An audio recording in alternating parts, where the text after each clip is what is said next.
My name is Greene. I was a curator of herpetology in the MBZ from 1978 to 1998. 20.2 years, something like that. And when and where were you born? I was actually born in Detroit, Michigan, although I've never lived in Michigan, and I claim myself as a Texan because I've lived there more times and more places. And when were you born? I was born in 1945.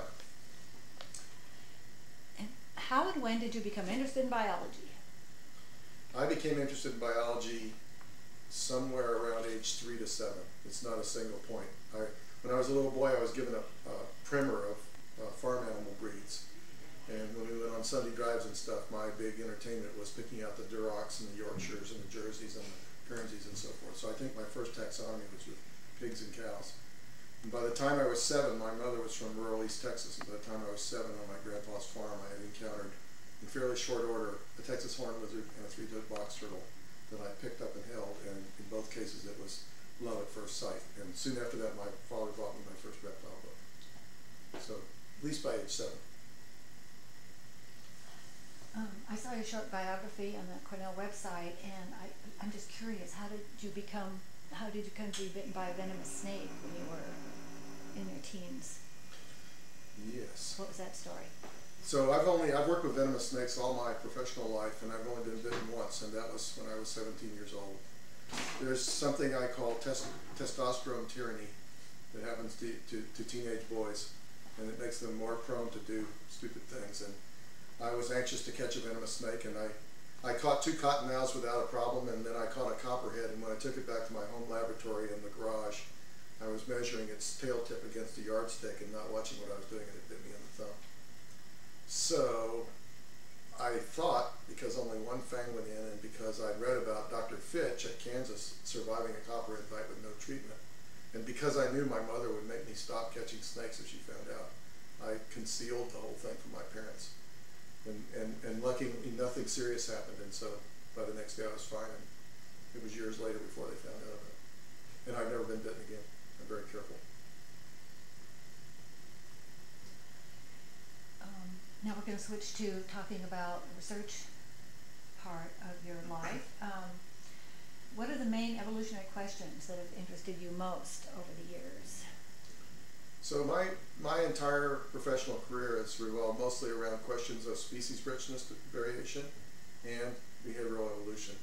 So I've worked on 2 sort of different parts of biology. Part of it's community ecology, part of it's macroevolution and behavioral evolution.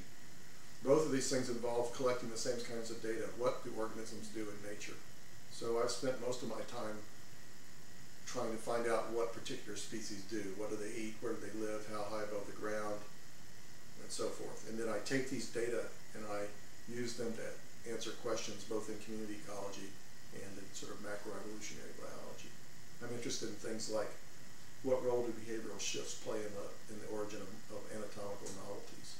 And I'm interested in the question, how can it be that 5 square miles of Costa Rican rainforest can have twice as many snakes as the whole state of California? So you focused mostly on snakes, mostly on reptiles? That's right.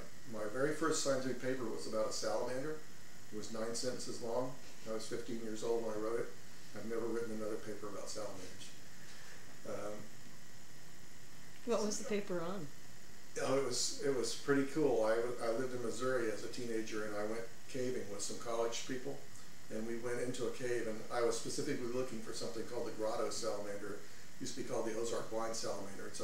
It's a white blind salamander, and I was told, go down this passage and look in this pool, and you may see one. And I went down there, and there was a Tiflotriton on the rock, and so as I picked it up and had it in my hand, it lifted its tail above its body and gave this defensive tail display. And I was already such a nerd that I was going to the college library and reading scientific papers.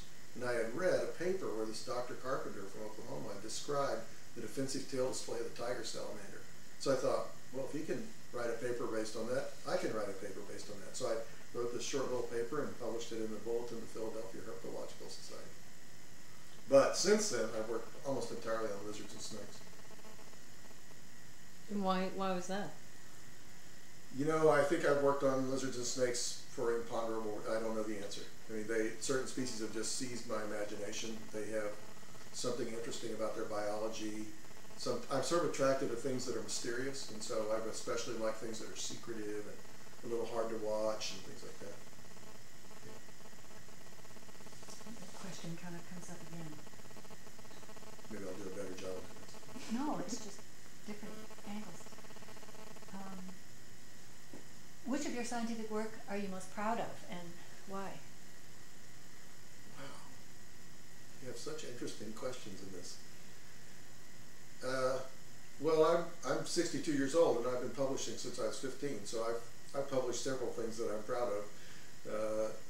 The one I got tenure for at Berkeley probably was a paper in Science about coral snake mimicry, and I think my friend Roy McDermott and I switched people from generally being highly skeptical that this occurs to believing that it occurs based on the evidence we presented in that paper. So I like that paper a lot. I wrote a book on snakes, and I've been very pleased with the response to that book. I was very lucky that the press made the book I dreamed of. I thought about what I wanted my book to be like, and when they handed it to me, it was like I imagined, which is a good thing, not always true.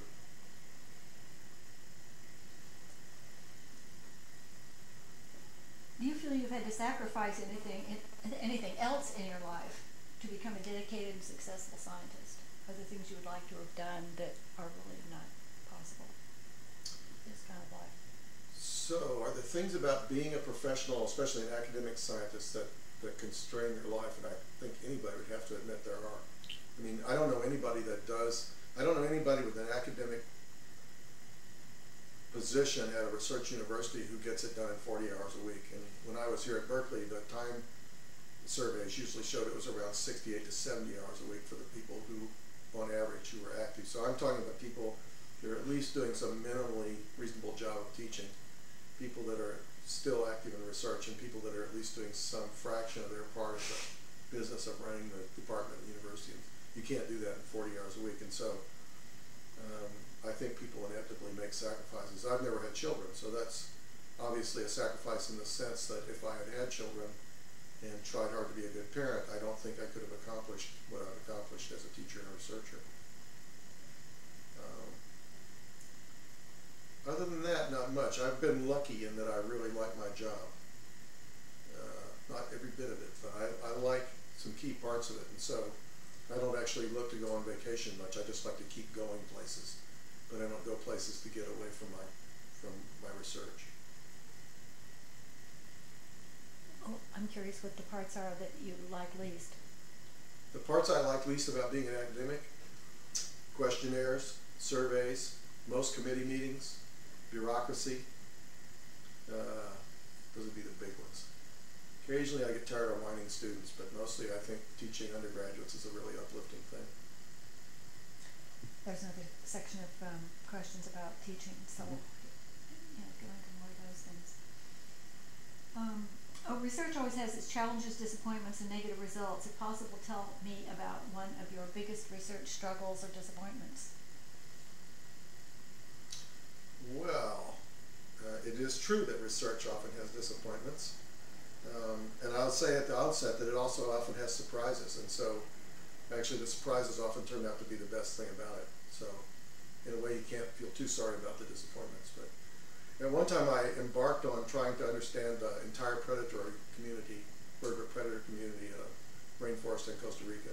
And I had this vision that we would simultaneously study the diets of all the snakes, all the mammalian carnivores, and all the raptors.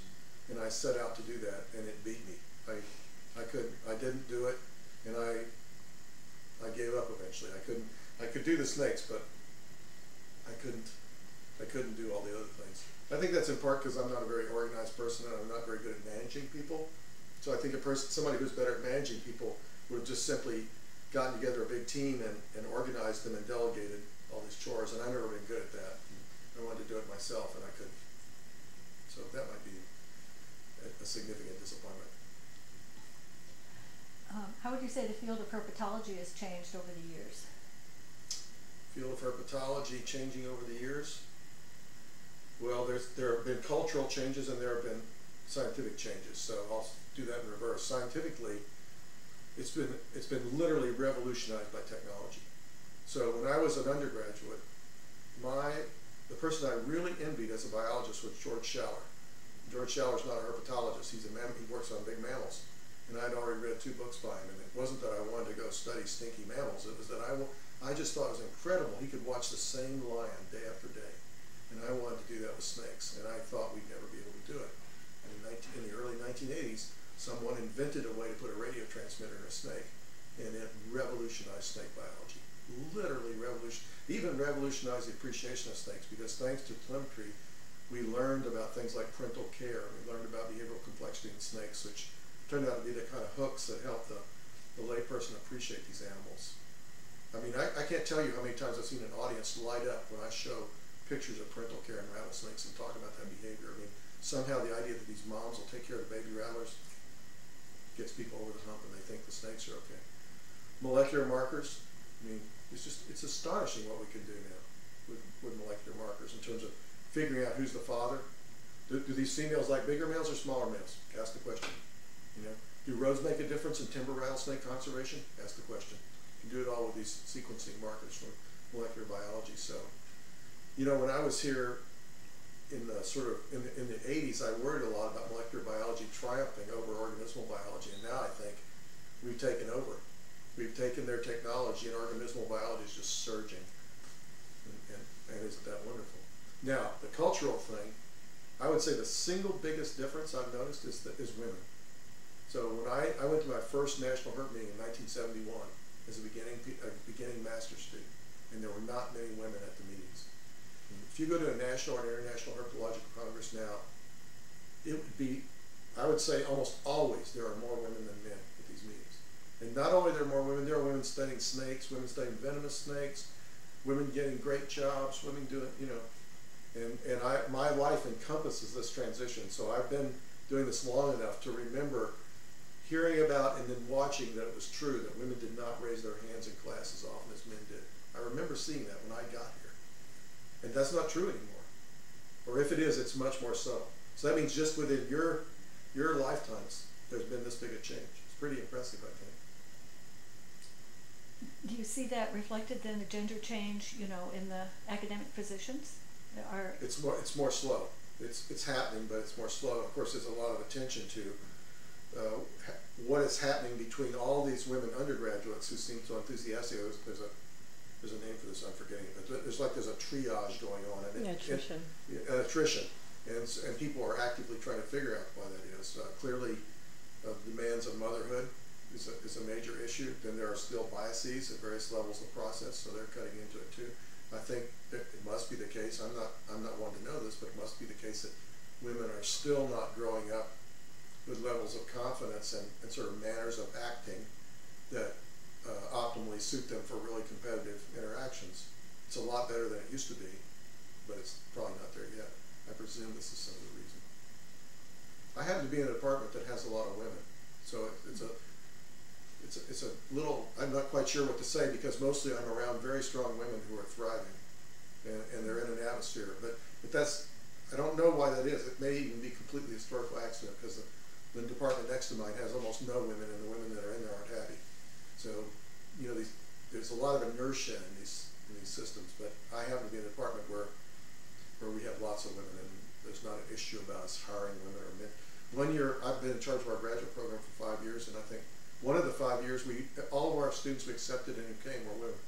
Every single one of our new PhD students was a woman. And then another year was almost always women. So, and I'm pretty sure we have more women PhD students in my department than men. I'd like to go back to the changes in technology. We were talking about the project with radio transmitters and Bushmasters, and so that was a project you did in Costa Rica for several years, and we talk a little about that. Yeah, so radio telemetry has been around since the 50s. I remember seeing pictures in National Geographic of the craigheads putting enormous collars on grizzly bears. But the issue was, how could you do that to a snake? It's hard to imagine a collar on a snake. And so the first snake telemetry was actually done by pushing transmitters into the mouth and palpating them down in the gut. And that started with a guy working on water snakes in the Carolinas in the late 60s. So when I got to Berkeley in '78, soon after I got here, I wanted to see if I could apply this technology. So I bought some of these little ingestible transmitters and receiver in the antenna. And I actually put a transmitter in a western rattlesnake at the top of Strawberry Canyon and followed it for about 10 days. And it was astonished that I even saw it eat a mouse. You know, I could actually go out and find the snake day after day. So then I went to Costa Rica and I started putting radios in bushmasters and fertile ants. And we got some interesting observations, but the problem was, there were two problems. One was if you put an object in a snake's stomach, it knows something's in its stomach. And it either regurgitates it or maybe it thinks it's eating a meal and it should sit tight for a while. Another problem is, even if it doesn't act abnormally, which I think sometimes they were normal, in some matter of 10 or 15 or 20 days, it defecates the transmitter, and then you lose your snake. The other problem was, I grew up at a time when the way you caught venomous snakes was to mash their heads down with a snake stick and manhandle them with your hands. And we now know that's a very bad thing to do. It's stupid for the person, and it's really bad for the snake. It's really clear that snakes, most things that kill snakes naturally, kill them by grabbing their head and neck. You can take the most docile common king snake, and if you put your fingers around its neck or the back of its head, your snake will start jerking and pulling away from it. If you do that to a big viper, it starts thrashing violently and trying to get out of your hands. And so the first bad thing is it may succeed in doing that, and you end up getting bitten. So when I was a kid, when I was a teenager and a college student, we actually called it the herpetologist handshake. And you would go to meetings and you would meet so-and-so and you'd notice the missing finger.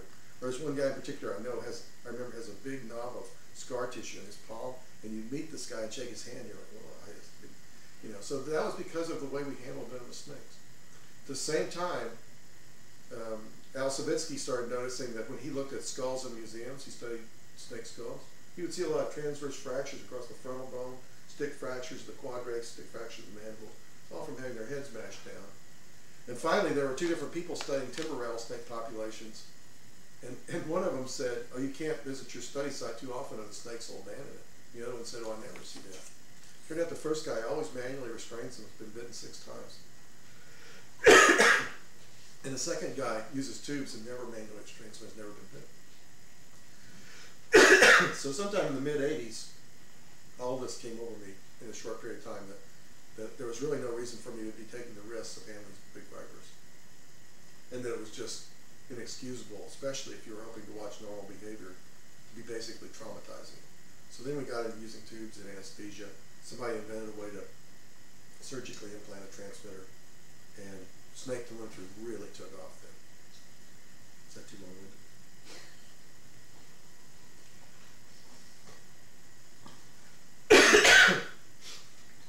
You have to edit out my asthma. Yeah, we got lots of tapes. Yeah, it's time.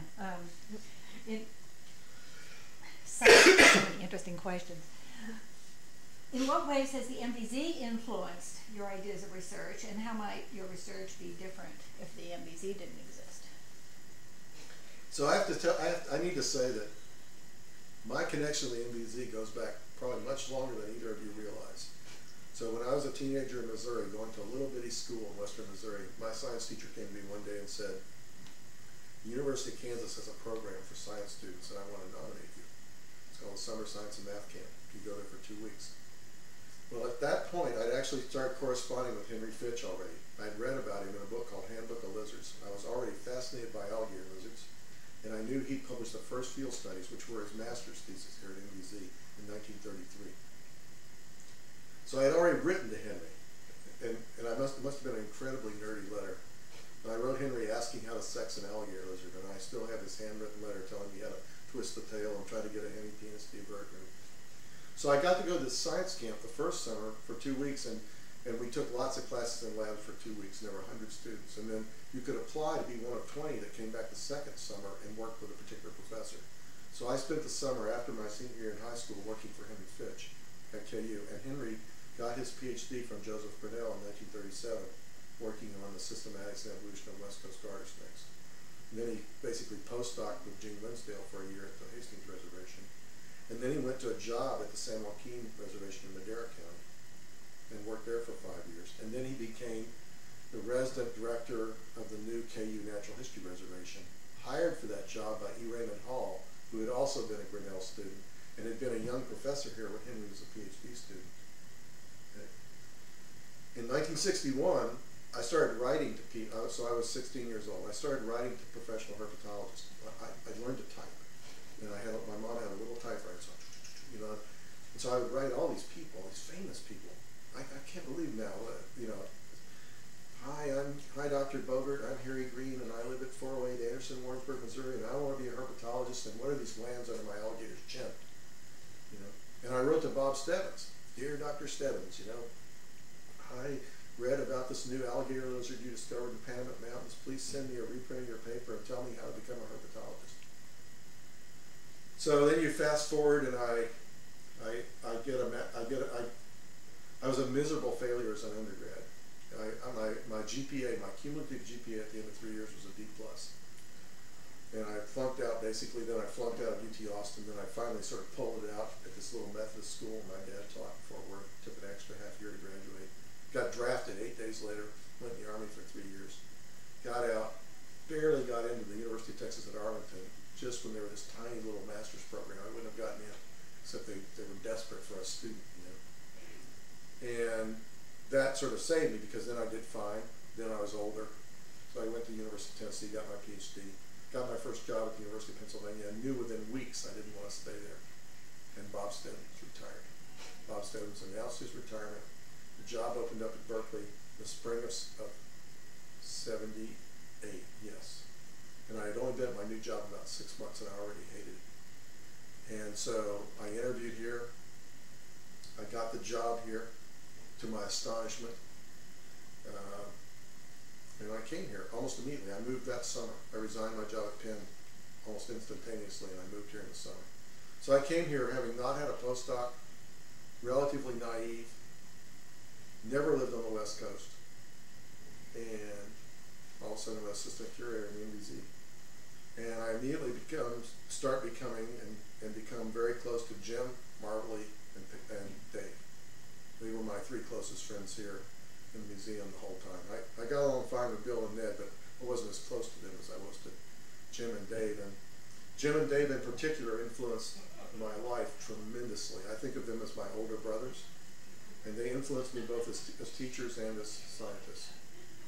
Dave, because I was very much sort of in the adaptationist mode, I focused on the external world and its constraints on organisms. I was interested in behavioral ecology.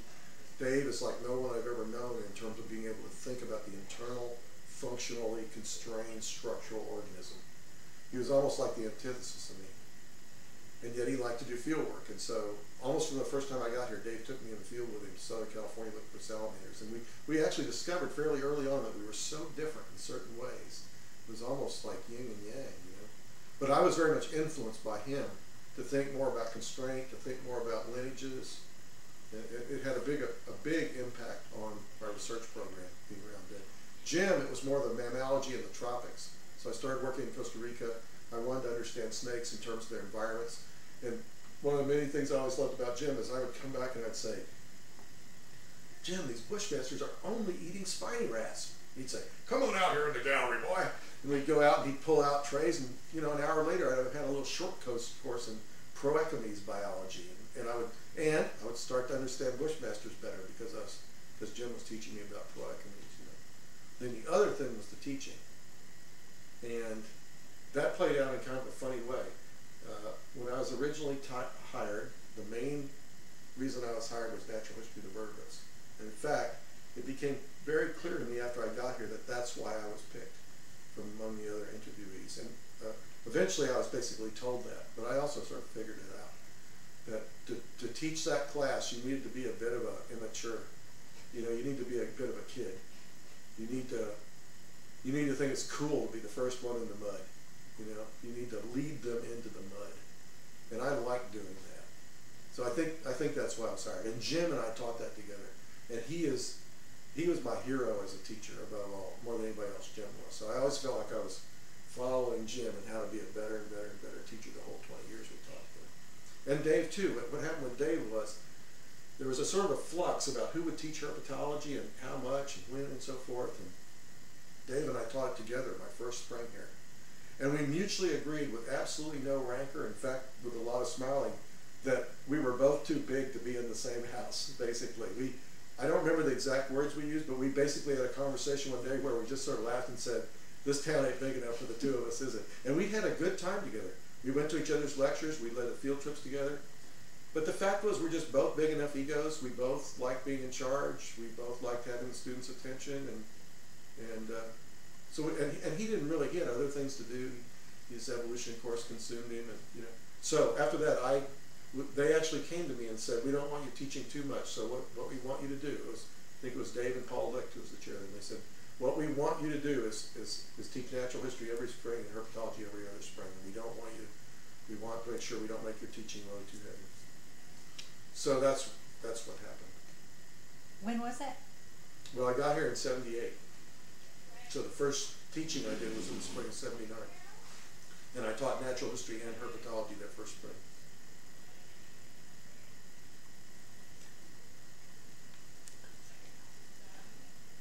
Oh, do you remember who your competitors were for the job here? Yes, I do. They interviewed Wesley Brown, Al Bennett. Wes Brown recently retired as a full professor at the University of Michigan. Al Bennett, who's a professor of physiology at UC Irvine. Al Savitsky, who's at Old Dominion University in Norfolk, Virginia. Steve Arnold, who's now at Oregon State, and me. And of those people, Steve, Al, and Wes had all been here before, as Miller Fellows, actually, or as some kind of fellows. They'd all been here as postdocs. So Al and I were the unknowns. And they did a very fascinating thing on the job interview to the two unknowns. They knew the other three guys, but they didn't know Savitsky and I at all, personally. I think I met Dave once in a meeting. So I played into this inadvertently in that I knew Steve Arnold was going to get the job. I was convinced. And so I thought this was just, and I had a job, so I was feeling confident, you know. So I just saw this as my first trip to California. Free trip to California, get to be around the lakes, see the MBZ, meet Stebbins. And so Dave in some letter, Jim was the chair of the search committee. And Dave had said in some letter, we might be able to get you in the field, let us know if there's something you want to see. Well, you know, I wrote him and I said, I want to see California mountain king snakes and rubber boas and hydromantes, all this stuff, you know, that you really have to work hard to get. And he goes, well, I don't know about all that, but we'll get you out in the field. So I get here, and you had to give two seminars, a herp group and a department seminar, and then do the usual interview thing. And I stayed over the weekend, and they sent me on a natural history of the vertebrates field trip. And Jim Patton told the TA, Christine Tollestrup, get this guy in your group, she told us later, get this guy in your group and drop back at some point and see if he takes over the students, and let me know how he does. And so we went to Briones, which is probably one of the reasons why Briones has always been my favorite park, or one of my two favorite parks. I'd never seen West Coast alligator lizards alive before, and I love alligator lizards. And we started finding alligator lizards. And so I was like, hey, come here, I got an alligator lizard. Look how they poop on you, look at this, and here's a lateral groove. And I just went with it, you know. And so Christine went back and said, well, you know, he's kind of immature, but he, you know. So I think I actually got the job because of the alligator lizards at Briones. So can I jump in and ask a question? Mm-hmm. So you're known for your desert work and you're known for your tropical work, and you just told us a story about California natural history. So where do you find your heart of hearts in terms of habitats? Absolutely the desert. Actually the desert, for sure. And you know, a funny thing about that, I asked Henry Fitch the same question, what's your favorite habitat? I'm writing a book about natural history right now. I'm writing a book about the personal importance of natural history. And the book is a lot about it being an MVZ. It includes a biography of Fitch, sort of woven through it. And so I've interviewed Fitch, actually a lot like what you're doing to me, but I ask him stuff like, do you believe in God? What's your favorite animal? What's been your biggest disappointment? You know, what was it like? All this stuff. And I've drawn all this out of him, and then I've woven it into this book I'm writing. And he said the same thing, deserts. And it's the same reason I like open space. I find it cathartic and humbling to be in big, wide open places, to be able to see a long way. And as much as I'm fascinated by the diversity of rainforest, I find it a little bit claustrophobic. So I'm glad I worked in them. I'm glad I spent a lot of time in them, enough to really have sort of a feel for it, but it's not my mental habitat. So that's one reason why I spend so much time. I live in New York now, but I go to Texas and Arizona as much as I can, and it's partly just to get out. Kind of a related question. You were on the trip to Vietnam. I was. And just want to talk briefly about that, or when was that? When did say that? work that in? In 1997, Ted Pattenfuss led an MBZ expedition that was collaborative with some people from the Russian Academy of Sciences. Led this expedition to Vietnam, and we spent a month north of Hanoi in a national park called Tam Dao, near the Chinese border. We were there about a month with Russian herpetologists and with one Vietnamese herpetologist, studying reptile biology and collecting, looking for new species, doing the usual exploring kind of thing. Any stories? I have a lot of stories, but I'm not sure they're that you can repeat. Well, I'm not sure. They're not so much from that trip. Okay, Things happened there, but they weren't. I mean, well, who's going to watch this? Yeah, I'm not going to. So I don't have any stories from Vietnam. Well, I don't know how many people just in the MBZ now are going to be watching it, but at one point there could be excerpts on the World Wide Web. Yeah, that's why I thought of one thing, but it's really not worth dispensing like that. Well, there'll be more time for stories Okay. or other topics. Yeah, there are many stories from the MBZ. Yeah, we're getting to the MBZ. Okay, are we going to put the gorilla story on? Yes, I did make a note of that. Okay. Thanks for checking. Do you think we should put when I misspoke, gape and suck in the middle of a lecture and Bill Whitaker's jaw dropped? Yes. We should put that in? Yes. Actually, you kind of answered this in a way, but maybe you could, feel free to restate it or go into it.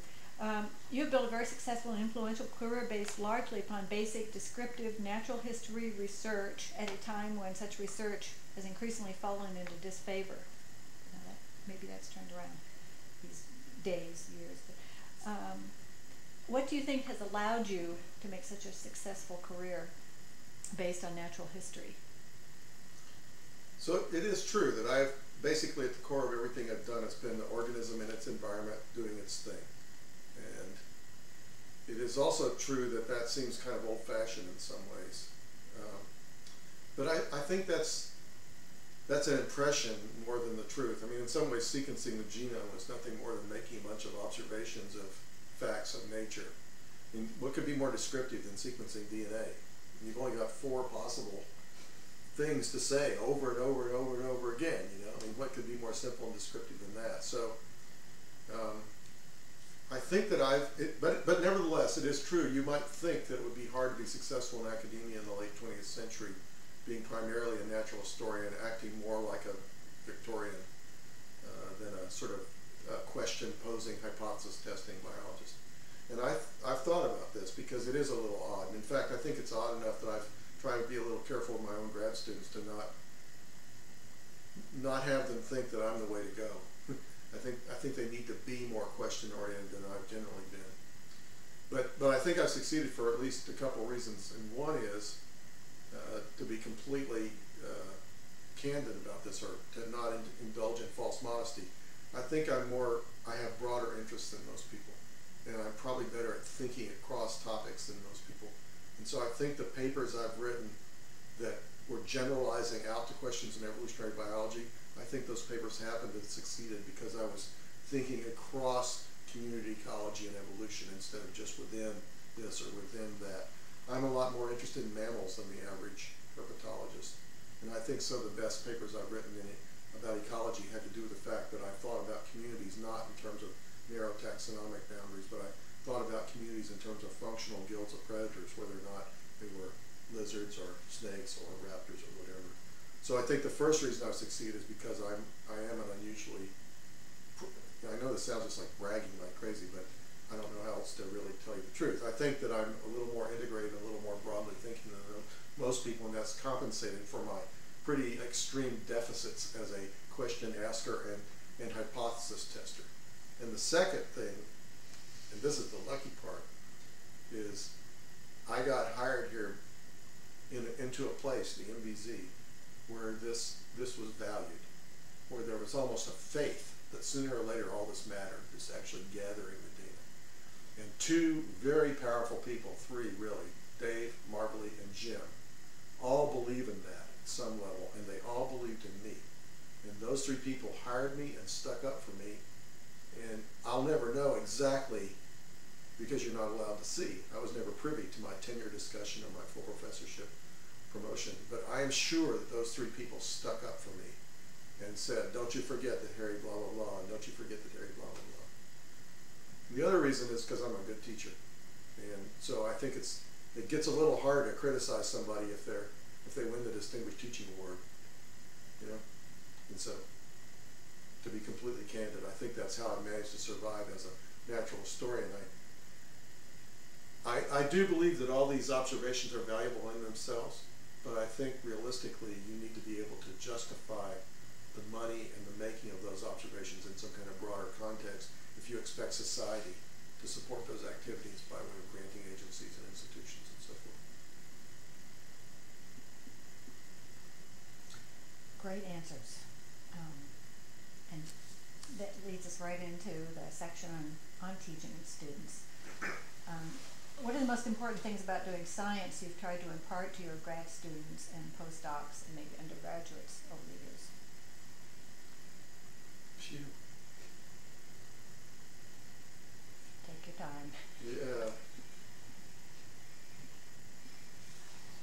Well, you know, I think teaching undergraduates is pretty different from teaching grad students. The techniques and the goals are at least somewhat differently. So, and I think that when I look back or when I say goodbye on my deathbed, contemplate everything, I think I've had some grad students I'm really proud of, and some of them are my best friends, but I think I'm going to believe that I made a bigger mark as an undergraduate teacher. And I think I was overall more successful at that. So I think I've been successful with some grad students, and the credit goes almost entirely to them. I just did a little course correction here and there and said, hey, by the way, did you ever read this paper? Or maybe you ought to try harder to do this, even harder to do it as well as you can, things like that.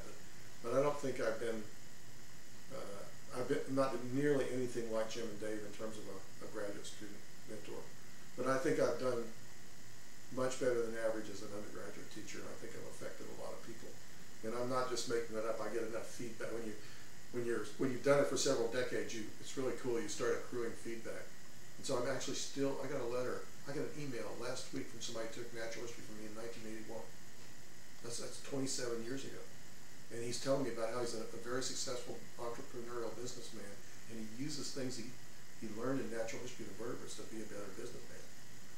So, and I know that through teaching natural history, through teaching herpetology, and now to herpetology at Cornell and freshman biology for non-majors at Cornell, that I've affected a lot of people in ways that will benefit the environment and hopefully benefit their lives. I forgot the question. Would you say that you're good then at teaching an enthusiasm, let's say, for what you're observing in the natural world and how to translate those into interesting questions? Or what is it about science that you're so successful at teaching people? Yeah, so I've actually only taught really 3 classes my entire career since 1978. I taught natural history here for 20 years with 2 other people. I taught herpetology here for 20 years, and now at Cornell I teach herpetology and I teach non-majors introductory biology to a class of about 500 freshmen at a time. And I think the reasons I've succeeded in those courses are that I'm really interested in what I'm teaching about. My dad was a college professor after he got out of the Air Force, and I don't remember how I learned this from my father, but I remember my father talked to me once about how you had to try to psych out your audience. So if you're going to try to teach somebody something, you need to be able to figure out where they're at, and then you have to have goals for where you want to take them. You have to be very strategic about that. And I've always been very sort of selfishly strategic about teaching. When I got here, I watched what Jim and Dave did right. I mean, I just totally guilelessly stole whatever I could figure out that those guys did that worked. And it was working for them. I mean, I think Dave Wake is like a Shakespearean actor when he teaches evolution. I would watch Dave, and one of the things I saw from them is that when they go in that classroom, they drop their inhibitions about what they think is important, about showing people that they care about those things. And so I think that's a big deal, is being passionate, being willing to let your feelings about those things show. And I think the other thing that's helped me a lot is I really like people.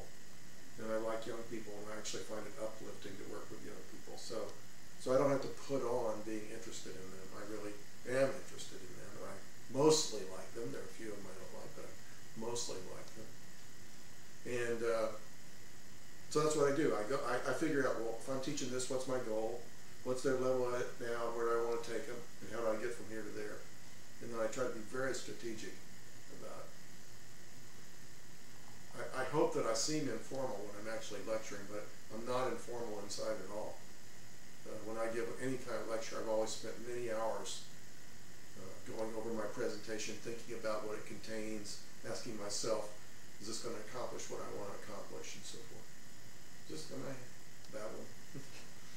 Is there any particular overall message that you're trying to get across to students, especially in, let's say, the non-majors course? Because I would think that would be sort of an extra challenge, since they're not necessarily going to pursue science. Yeah. Yes. There is a message in my current non-majors course, but I'm not sure it's different from what I've always been trying to teach, which is that nature matters. And it matters in lots of ways, in utilitarian ways, but also in emotional ways, aesthetic ways. And for me, those last two are probably the most important ultimately. I mean, I think there are routes to happiness and tranquility in nature, and that a big key to discovering that as an individual is being taken out there and, even if necessary, made to do something. I think the practice of making them take field notes on the natural history trips is just absolutely key. It's an active learning thing. We're starting to understand now why it matters, since this thing called active learning. But we knew it. Grinnell knew it in the 30s. Henry Fitch told me that Grinnell made the students, and they not only, when Grinnell taught, they not only had to write the notes, they had to read them to each other. They would come back to class and they had to stand up and read their notes in front of their classmates from the last field trip. So Grinnell knew it too. You don't just take them out there to look. You take them out there and put them in to the environment. You try to get them out of their own mind into the organism and write down. You know, there's something involved in the seeing and the writing down or the drawing that changes people's emotional involvement. So I have an overt political goal. I want to make these 500 business majors vote for the environment. And I just want, because you talk a little bit more about the aesthetics and the personal value that perhaps is getting imparted to these business majors as they're learning to observe? Well, the short answer about aesthetics and what's coming to them through learning to observe is that when you get out of yourself and try to get into another organism, which of course you can't completely do, but I know that a lot of people wonder, what would it be like to be fill in the blank? There's even a famous essay about what would it be like to be a bat. But I wonder a lot about what it's like to be a Maine wolf or a western rattlesnake or whatever.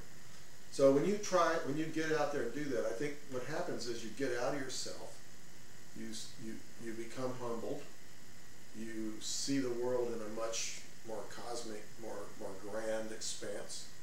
And I think the more you do that, the more you realize that no matter what just happened to you, it's not that big a deal. You know, the river still flows, the earth still goes around the sun, and it's somehow comforting. It's alleviating in terms of your personal problems. I'm writing a book right now about this, and the book is very personal because when I was a young man, I had a very violent 10-year period when I was an ambulance driver, an army medic. My first lover was murdered. Terrible things happen, yeah. And a lot of sort of working through this is sort of coming to grips with this came in from doing field work and being outdoors and stopping to pay attention to little things and pebbles. And I've never forgotten on one herpetology class field trip there were 2 women students with me, and we found I think it was an owl pellet. It was an old owl pellet. It was quite weathered. It's a Pisgah overflow. We cracked it open. There was a jawbone in it, probably a neotoma. And the 3 of us just squatted there in the sun talking about, look at this, the junction of 2 lives. And one of them went on and shit a few days later, and the other one got eaten. And I think being out in nature gives you that kind of perspective, tranquility. Does that make any sense? I just keep wondering if I make this. Stop saying it. This is kind of tied to that. Maybe you have partly answered it. What, or maybe how, all have you tried to teach your students about conservationism? So conservation has been a theme of my teaching literally since I got here. And in fact, I told you a little bit ago that when I got here, I went through a period of sort of not quite believing I'd been picked. And actually, I went through a period of thinking I didn't deserve to be picked. And I privately worried for a couple of years about, was I up to this, and why'd they pick me, you know? And I eventually came to see that above all, it was the natural history class, and that they really cared about that class. And they wanted to replace Stebbins, not with another Stebbins per se, because there are many other issues going on, but they wanted somebody that would keep that class in that kind of mode. And the other thing that somebody, maybe Jim, eventually told me was that I was only one of the 5 who in my cover letter to my application had mentioned wanting my teaching and research to play a role in conservation. And they were interested in that. Although conservation biology wasn't even a term in 1978, Jim and Dave and Bill and Ned and Marbley, everybody who was in the NBZ, they knew that this was on the horizon, and they liked the idea of somebody who was interested in wherever that would take them. And so it's always been part of it. And I've often spoken and written about what I see as sort of mutualistic and reciprocal illumination aspects of research, teaching, and conservation. So I think all these things feed back on each other, and that it really is not even always possible to separate exactly doing one from the other.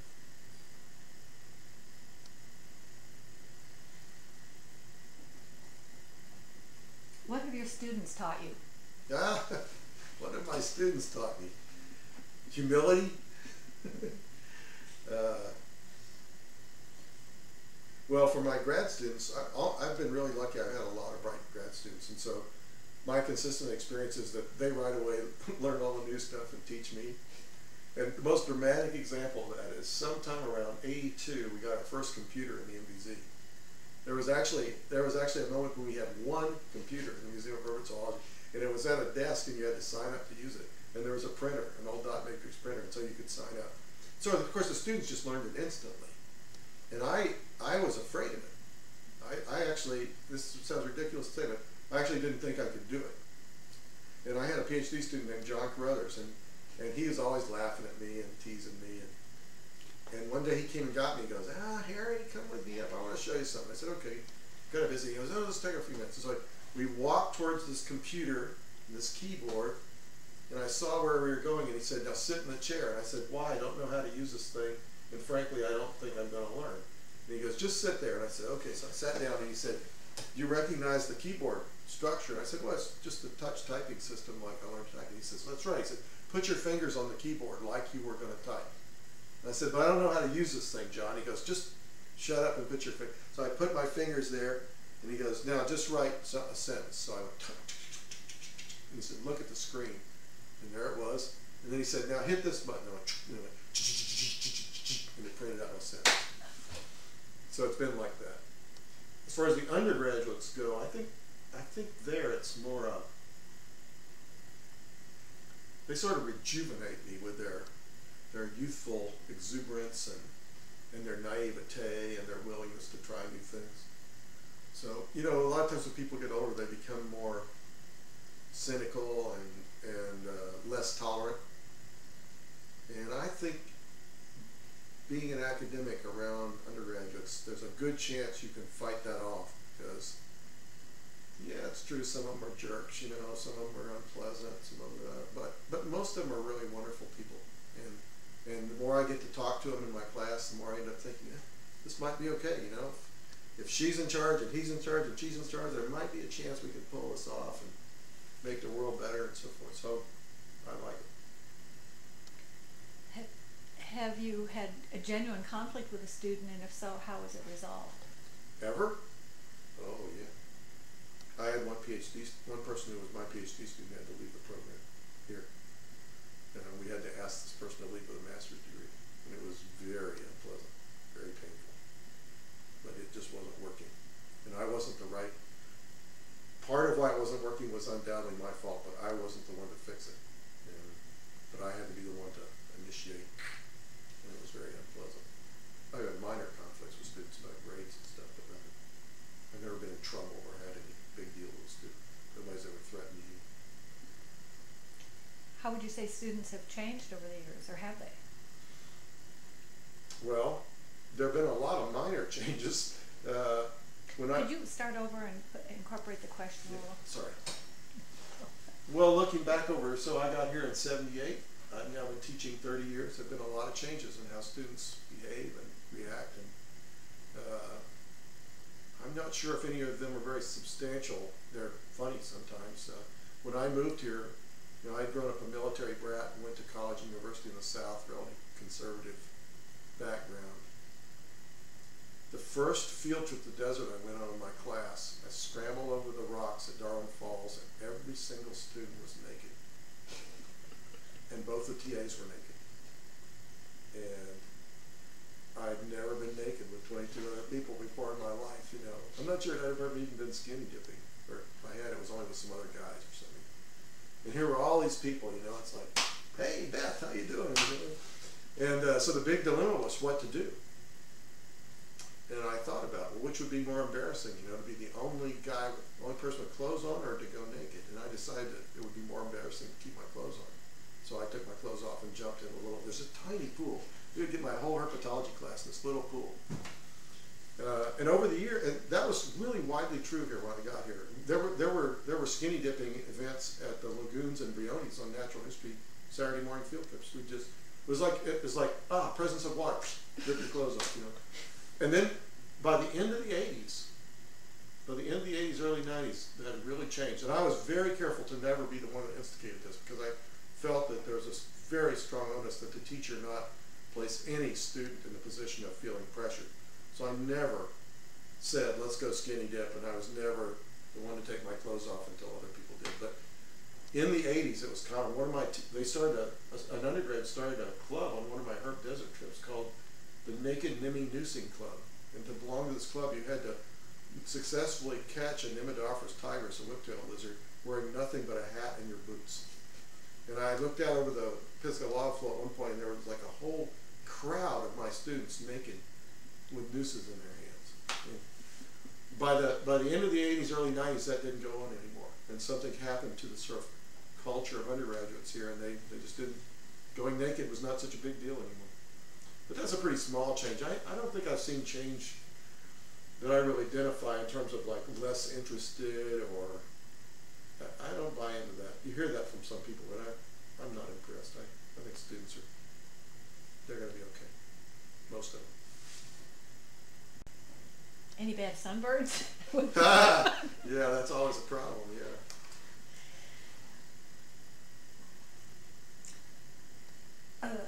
Are many students still becoming naturalists, or do you think this is a rare avocation? I worry a lot about whether students are still becoming naturalists. And certainly natural history courses have diminished in prevalence throughout the U.S. and universities. I think there are fewer ology courses than there used to be, fewer natural history courses. Fortunately, schools like Cornell and Berkeley and Kansas still keep this as strong parts of their program, and I think that helps a lot. I also think that right now a resurgence is going on. There's a book by a San Diego newspaper journalist, I think his name's Richard Love. It's called No Child Outdoors or something like that. It's about something they actually call nature deficit disorder. It's about the absence of nature experience in young people. And I think the book has had tremendous impact. There's a lot of enthusiasm now in a lot of quarters for finding ways to get people back out in nature, connected to nature. And actually, I think this is part of an even bigger phenomenon. I would be perfectly happy if there were more hunters and more fishermen. I mean, I don't have any desire to go out and shoot trophy sheep or anything myself, but I think that the effect of those activities on natural populations is by and large very small, and the positive gain in terms of support for conservation and getting people outdoors and having them connect with their environment, taking their kids outdoors, far outweighs any personal quibble I might have with some particular hunting activity.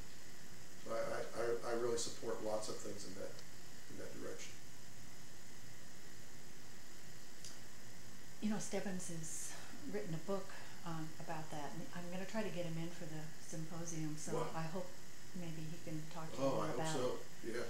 he's having trouble getting it published anyway. Ooh, we should talk about that, because Yeah, that would be great, because it's like really going on his to help mind. Okay, on to the MVZ. Now for the big question.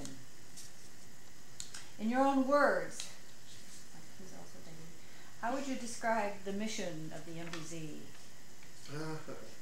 This is so funny. I'm going to talk about this in my talk on Saturday, but I'm happy to see and happy to say that I think the mission hasn't changed a bit since Grinnell. That we're just using newer techniques, and some of the questions have become more sophisticated and so forth. But the mission of the MVZ is to document and interpret nature, and as far as I'm concerned, to contribute to saving it. And that's what Joseph Grinnell was doing, and that's what people keep doing. But I do think it's been interesting to watch, and I arrived here after this started. But there is this danger that institutions can become stagnant. They could become actually stagnant, or at least be perceived as stagnant. And either one could be bad. If you're really stagnant, then you're not going to be keeping up with the chores. If you're perceived as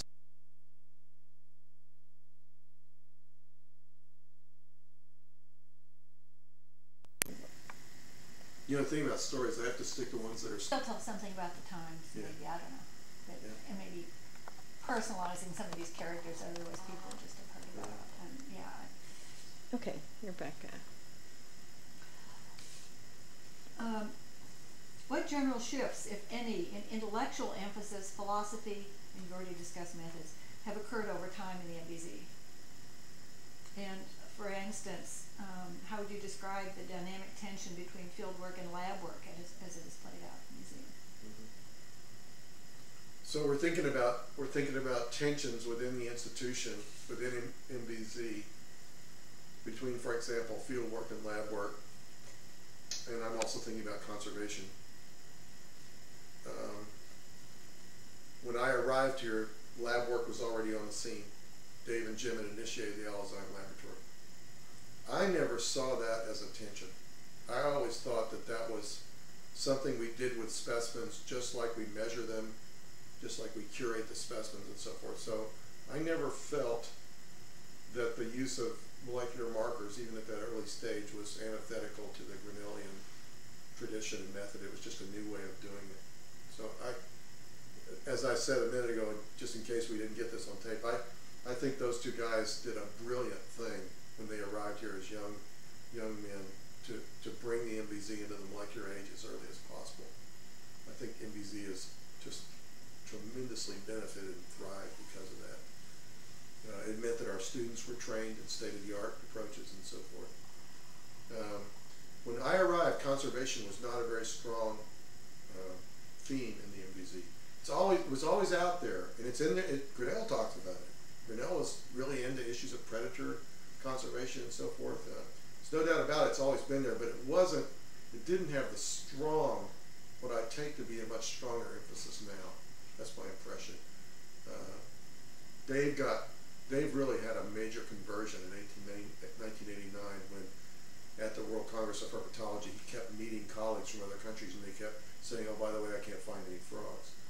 And Dave was the person globally who first recognized something is happening globally, and it just galvanized Dave.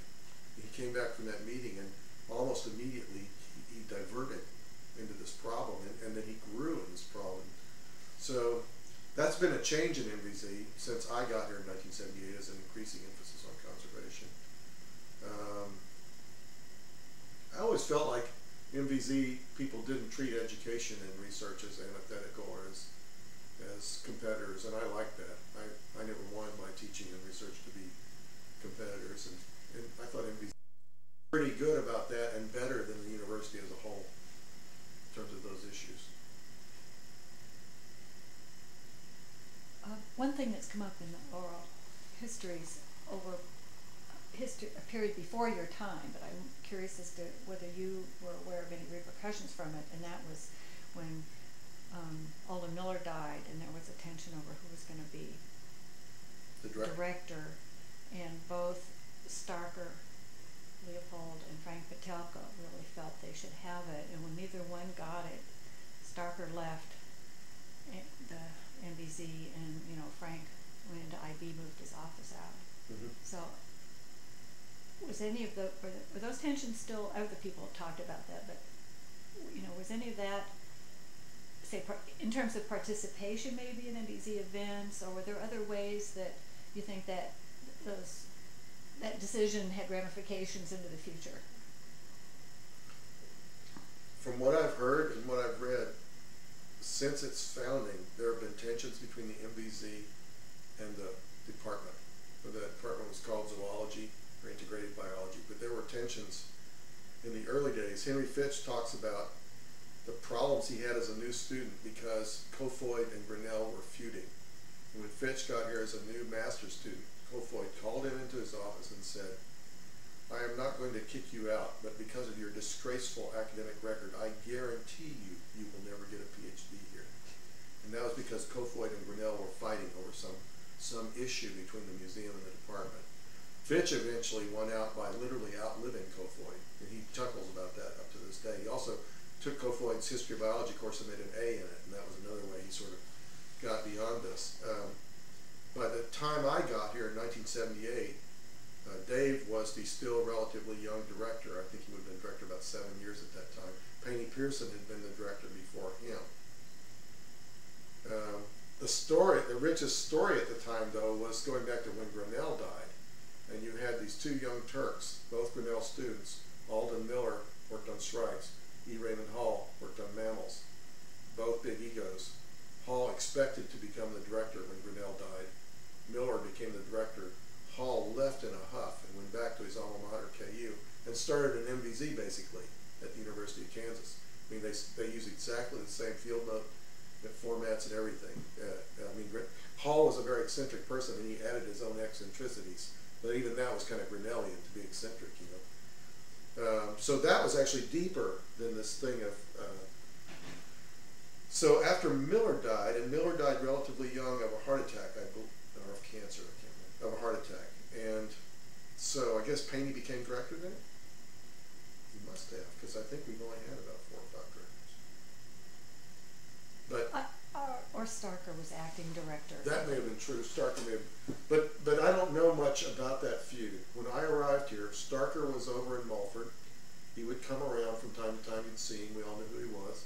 Frank was out in the department, but he would come in from time to time. Well, this is for history, isn't it? And I sort of believe in honest history. Frank and Ned Johnson disliked each other enormously, and felt very competitive about birds. And there was some kind of bad blood between them that even extended to the collection. And I wouldn't be surprised if that goes back to some Alden Miller, who's going to be the next director or whatever. Because one of the few times early on when I saw any kind of strife within the museum was that one time Frank went out and opened a bird case without asking. No, it's more than that. He showed a visitor some birds the visitor asked to see. And Ned just hit the ceiling over that. You are not the curator. You are not to open a case. You certainly are not to show anybody else a specimen. And of course, there's a sense in which Ned's right, but possibly it could have been handled. I mean, it came out in such a brutal way that I suspected there was something going on in the background. But I've never asked him about that. Dave, for sure, I bet Dave is the one here now who still knows about these Alden Miller, Frank. You definitely need to ask Dave about this if you haven't already, I would say. I remember hearing things, but I don't know them. We did. I think Dave was still a little too close to his own struggles with Ned, perhaps. Oh, is that right? But we could have another session with him. I tell you, I think that'd be a great idea, Karen. And we haven't gotten Marguerite yet either. Mm-hmm. Okay, I think we should do the gorilla story. Okay, so now I'll tell some stories. You got lots of tape here. We have to be careful here because some stories can't be told, but there are many fun stories. I've been here about 3 years, and I began to feel that the place was just a little too staid. And so I got the idea of dressing as a gorilla on April Fool's. So I went to a costume shop in Oakland and rented a gorilla suit for $50. I was so afraid that someone would know it was me and that would cost me tenure. I mean, this is kind of irrational in retrospect, but I was convinced this would not stack up well in my tenure cases. And one of my best friends was a grad student named Kurt Schwenk, who was a student of Marbley's, and he had an office on the 5th floor, kind of away from everybody else. So late at night, the night before April 1st, I brought in the gorilla suit and a pair of running shoes that nobody had ever seen me in. And I stored them in Schwenk's office. The next morning, I went to a flower shop right on campus, and I bought 2 big fancy bouquets and then just a big batch of flowers. So first I crashed Mimi Cole's in-Burbot zoology class. I had written out a sort of a flirtatious note that said, "Hey, you sure are pretty, and if you don't know how to talk to a gorilla, just say thank you, Mr. Gorilla." And my plan was to crash the class and disrupt it right at the end, so I wouldn't really mess it up too much, but I disrupted it. And unfortunately, she had stopped lecturing. She was at the blackboard talking to a couple students. She had her back to the door, so I got almost up to her before she realized somebody was approaching. And then 2 students had looked around and were complaining. And so I put this big hairy gorilla hand on her shoulder, and she turned around and her jaw just dropped open and froze. And she didn't say a word. And so I held out the flowers, and she didn't do anything, and I held out the card, and she didn't do anything. So finally I put the card in one of her hand, I put the flowers in the other. She sort of stared at the card, and she didn't say a word. So I turned around and walked out. So it turned out she recognized me. She and I were very close friends already. She recognized me through the eye holes. She wrote me a note that I found in my box. So I went and hid the gorilla suit again. And then right after lunch, I crashed Marbley's Competent lecture. And you know how unflappable Marbley can be. She's just incredible. And I walked in. I had a very similar card, nice bouquet of flowers. She was lecturing on the role of neoteny in human evolution, primate evolution. Here are these words on the blackboard: chimp, human, brain case volume. And I walk in, and Marbley looks up and she goes, "Well, speak of the devil, look who's here." Just doesn't even bat an eye. So I walk up to her, and I hold my hands out. She takes the flowers, she takes the card, she says, "Thank you very much, Mr. Gorilla." The whole class claps, and I leave. It turns out there was a graduate student that had a gorilla suit. Bill somebody, Barlow student. And I didn't know this, but Marbley did. And so Marbley put 1 and 1 together and got 3.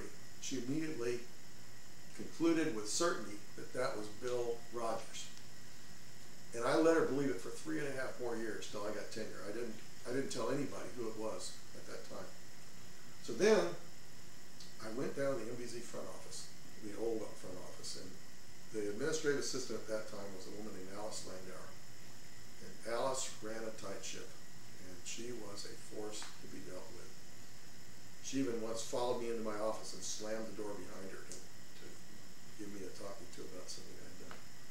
But I came in the front door. When you came in the front door of the museum at that point, there was a receptionist right in front of you.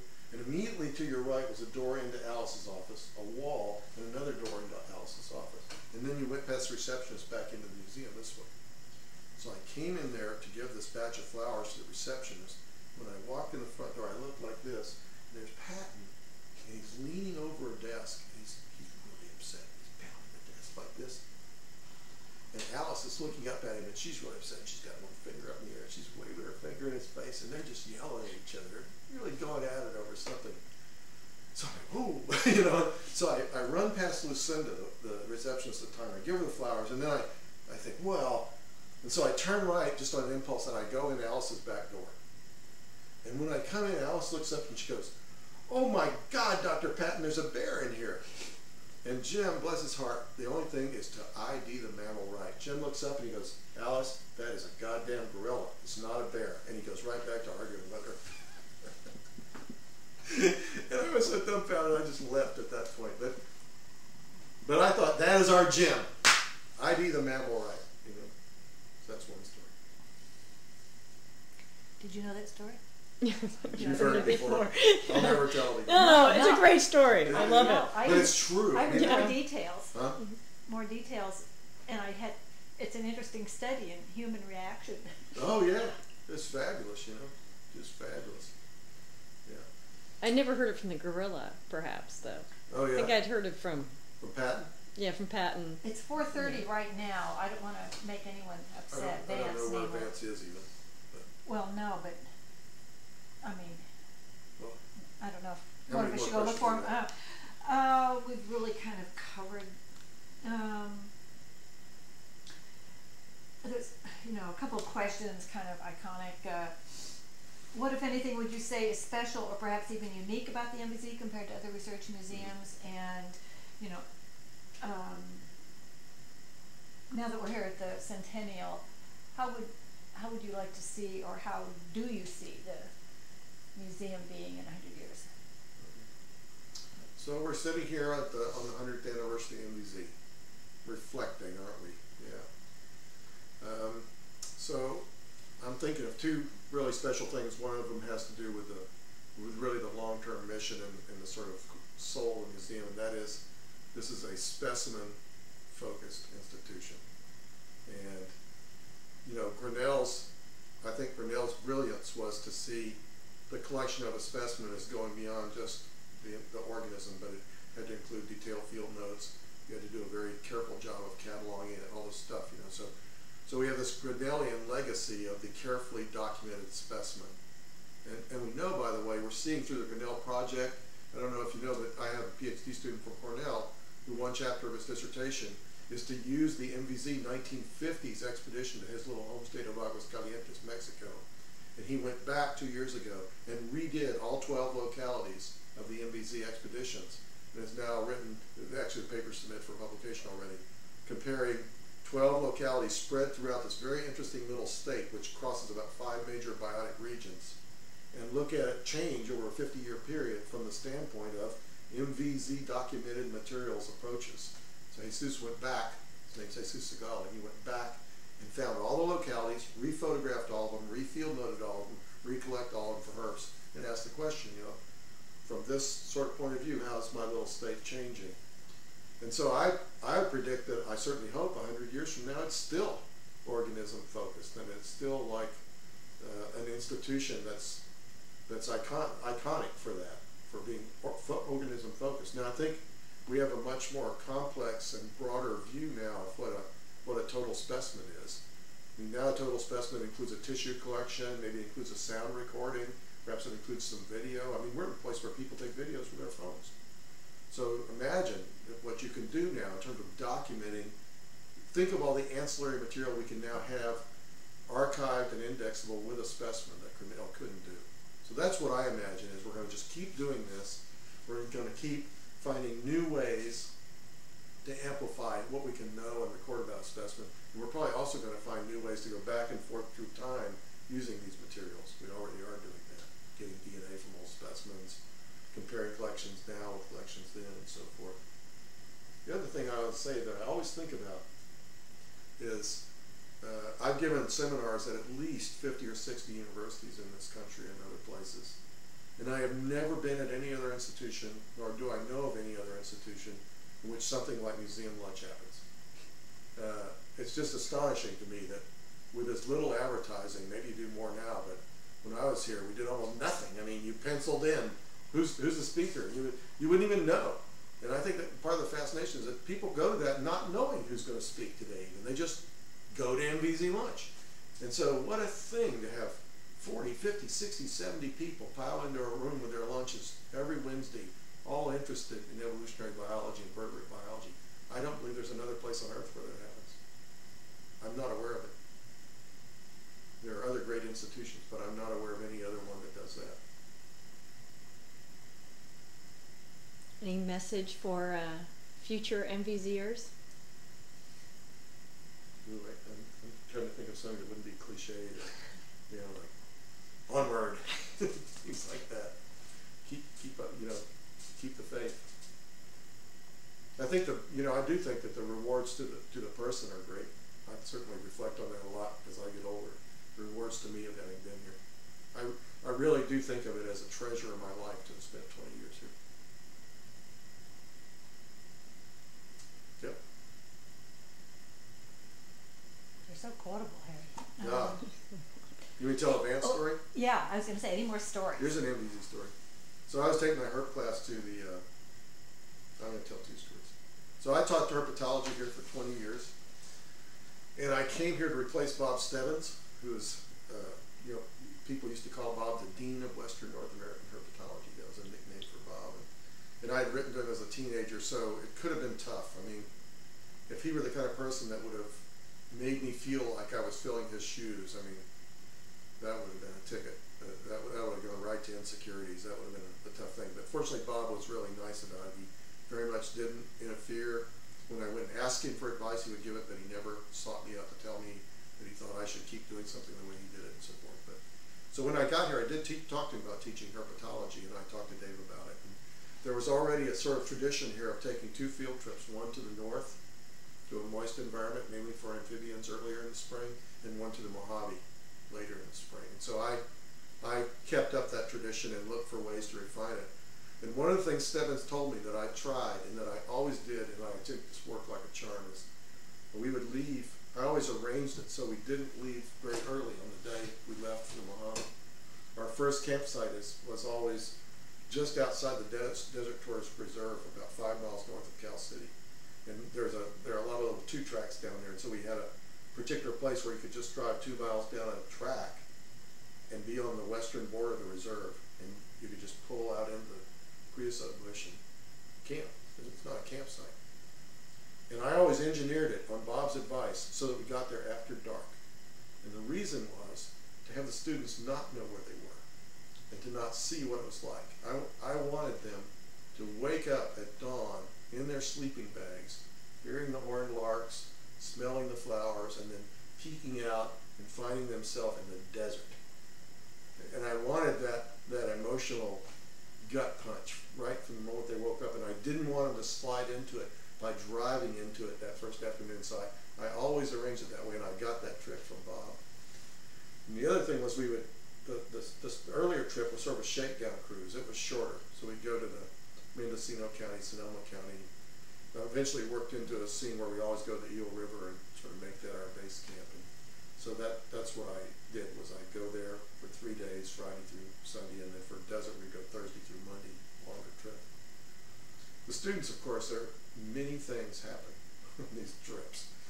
And one thing that happened fairly late in my time here was the students stole my camera out of my day pack while we were hiking out to see the tail frogs at the Eel River. And they stole it and they put it back. And I didn't know this. And so I was really into photography, and I always wanted to see how my pictures came out. So I got back, and this is still slide film time. So I used to take my film down to a place right on Shattuck here, and right away, and I wanted next day service, and I'd pay extra for that. And the guy had a light table next to the cash register, and while he was ringing up my bill, I would always throw my slides out on the light table. I wanted to see how that tight-end macro shot of the eye of the Algaria turned out and stuff. Well, the students got Vance to drop his pants and bend over, and they wrote in black marks a lot on his bare cheeks, "We love you, Harry." And then he bent over, and they tight-end photographed Vance's bare rear end with "We love you, Harry" on it on my camera, and put it back in my pack. So I go down to this place to get my slides, and I'm like, Western garter snake, red-bellied newt. There was people standing right next to me, and all of a sudden there's this, I'm like covering it up, and things like that went on a lot. I was once mooned by an entire van of students. Were you in that? Yeah. Were you one of them? I was going to say, why is that a theme in all these herp trips? On that trip, they paid, the TA was Anna Graybill. Yeah, it was Anna. Were you in there? The thing, you don't have to worry, because I couldn't tell who it was. Couldn't tell I'm just driving down the freeway in my pickup, and I look in the rearview mirror, and I see this red 12-passenger van coming. This is one of our vans, and I'm waiting to wait. And the van pulls up next to me and slows down, and every window is like a porthole in the ship, except it's got a bare rear, flattened, not pretty. And one of them was my TA, and they had tried to goad her into participating, and she refused. And they said, "Will you do it for money?" And she goes, "Well, a lot of money." And they said, "Oh yeah, how much?" And she's like, $90. And they were just like, and the $10 bills were flying, and so she had to do it. What can I say? That's Karen, a great one. Karen doesn't know what to I think didn't know about. that one. I know, I didn't hear about the Vance one, but see, then, like I said, there's a theme, apparently. Yeah. Well, maybe I remember then. Anything else I should have asked that you'd like to tell? No, well, since it's the centennial and I'm visiting back here, I'll say how impressed I am. And it makes me remember to be out to come in the museum, how wonderful in the new Life Science building it is that we've got all the museums and the bio library clustered like this. I mean, you really have the sense when you come in that we're in a center, and that it's a diverse center of sort of intellectual pursuits that are connected. And you can go into the past or into the library or into the MBZ. Pretty cool thing. I like it a lot. Okay, Ta-da. thanks so much. You're welcome.